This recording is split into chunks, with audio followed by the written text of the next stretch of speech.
Today, Donald Trump made another cabinet appointment that shows he is turning America in a new direction.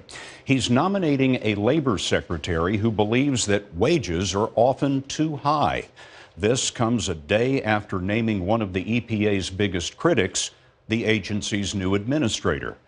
Also today, Dean Reynolds reports the president-elect got into a Twitter battle with a labor boss.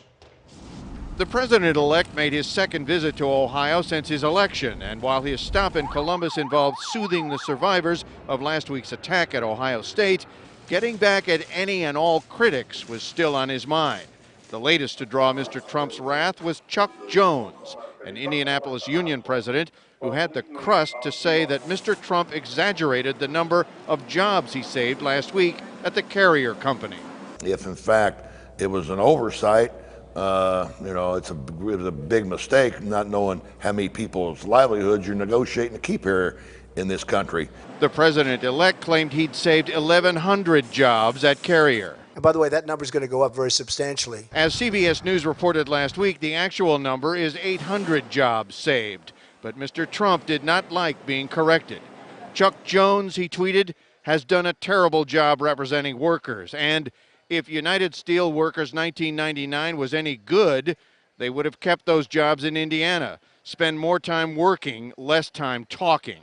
But Jones said his members felt betrayed. They're upset because they got their hopes up that they was going to be able to provide for their families for a while, to have that hope ripped away. Continuing on the workers' front, Mr. Trump named as his new labor secretary Andy Puzder, a fast food chain CEO and anti-regulation crusader who says raising the minimum wage is bad for business. We are not dependent on the government at our company for any particular benefits, so I don't really think American businesses should be. Now, in the late 1980s, Andy Puzder's then wife alleged in divorce proceedings that he had physically abused her, and her attorney at the time told us today he had evidence of physical abuse. But Scott, today she gave CBS News an email which she said she sent to Puzder just last week, which states that she made the whole thing up. Dean, you've also learned something today about the president-elect's reality show, The Apprentice. Yes, he's going to continue apparently as executive producer of NBC's show, which will hit the airwaves again next month. It's not known how much he will be paid for this or what it will mean to have a sitting president on the payroll of a TV show. Scott? Dean Reynolds, thanks.